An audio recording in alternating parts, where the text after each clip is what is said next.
Une étoile s'est éteinte en Côte d'Ivoire, laissant derrière elle un vide immense et de nombreuses questions sans réponse. Dan Marcel, ancien membre du groupe emblématique Touboise et humoriste de génie, est décédé à l'âge de 40 ans dans des circonstances troublantes. Mais que s'est-il vraiment passé? Entre rumeurs d'empoisonnement et hypothèses sur un complot, la mort de cet artiste talentueux soulève de nombreuses interrogations. Comment un homme plein de vie, qui illuminait les écrans et les scènes, a-t-il pu succomber si brutalement? Dans cette vidéo, nous plongeons dans l'histoire de Dan Marcel, son incroyable parcours, les zones d'ombre entourant son décès et les multiples pistes explorées par l'enquête. Restez avec nous pour découvrir les dessous d'un drame qui bouleverse toute une nation.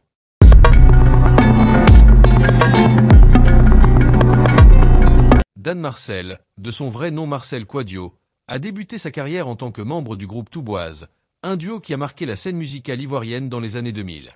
Avec des hits comme Ambiance et Nagode, le groupe s'est imposé comme un acteur clé de la musique urbaine en Afrique de l'Ouest. Mais après la séparation du groupe, Dan Marcel n'a pas laissé cette rupture freiner son ascension. Au contraire, il a saisi cette opportunité pour se réinventer. Il s'est tourné vers l'humour, une passion qu'il portait en lui depuis longtemps. Sous le pseudonyme Maman de Dodo, il a conquis les réseaux sociaux avec des vidéos à la fois hilarantes et percutantes. Dan Marcel avait ce don rare, faire rire tout en abordant des sujets sérieux. Ses sketchs, souvent inspirés de la vie quotidienne et des réalités sociales, résonnaient profondément auprès des jeunes Ivoiriens. Avec son style unique, il est devenu une figure incontournable de la scène humoristique ivoirienne. Mais derrière les rires et le succès se cachait une réalité bien plus sombre. Il y a 2 mois, lors de la célébration de son anniversaire, Dan Marcel aurait été victime d'un empoisonnement. Les jours qui ont suivi, il partageait des messages inquiétants sur ses réseaux sociaux, évoquant des douleurs inexplicables et une fatigue persistante. Dans ce qui s'apparente aujourd'hui à un adieu déchirant, il avait écrit « Je ressens une fatigue que je n'arrive pas à comprendre, mais je reste confiant, car je sais que Dieu veille. » Son état s'est rapidement dégradé, au point d'être hospitalisé dans un état critique. Pendant 2 mois, il a lutté pour sa vie dans un hôpital d'Abidjan. Malheureusement, le 16 novembre 2024, Dan Marcel a rendu son dernier souffle, laissant ses fans et ses proches dans une immense tristesse. Les circonstances exactes de sa mort restent floues. Sa famille n'a pas confirmé les rumeurs d'empoisonnement, mais de nombreux indices semblent pointer dans cette direction. L'enquête menée par la police judiciaire d'Abidjan explore plusieurs pistes possibles pour comprendre les circonstances de la mort de Dan Marcel. Les symptômes décrits par Dan Marcel et l'aggravation rapide de son état suggèrent un empoisonnement intentionnel. Selon les premières analyses, le poison aurait pu être administré lors de son anniversaire, au milieu des festivités. Les enquêteurs s'intéressent à son entourage immédiat. Le succès de Dan Marcel, marqué par sa capacité à se réinventer, aurait pu susciter des jalousies, notamment parmi d'anciens collaborateurs ou des rivaux professionnels. Était-il la cible d'un concurrent artistique ou d'un ancien collègue? Sa vie personnelle pourrait également fournir des éléments de réponse.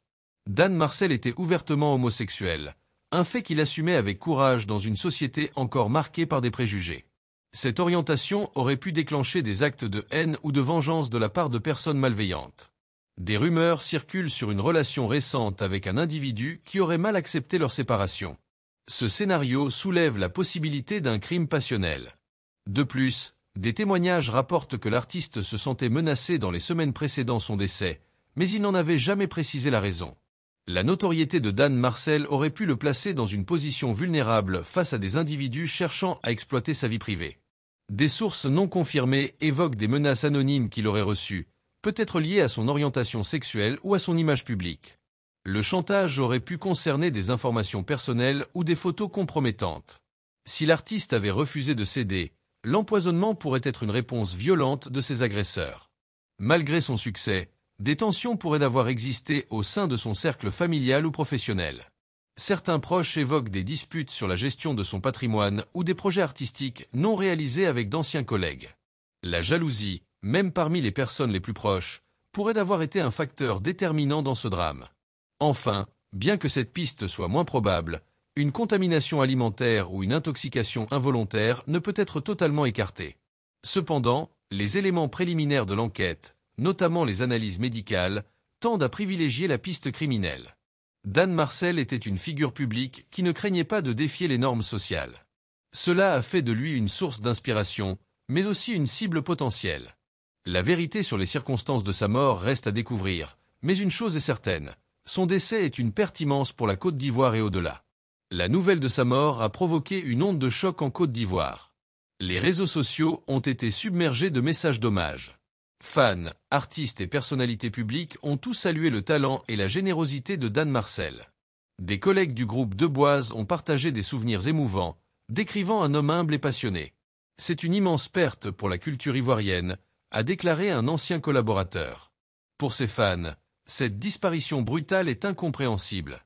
Ils se souviendront de lui comme d'un homme qui savait illuminer les cœurs, même dans les moments les plus sombres. Alors que les hommages continuent d'affluer, l'enquête se poursuit.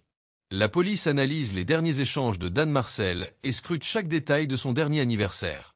Les analyses toxicologiques seront cruciales pour identifier la nature du poison et remonter jusqu'à son auteur. La famille de l'artiste a demandé justice, espérant que la vérité éclate.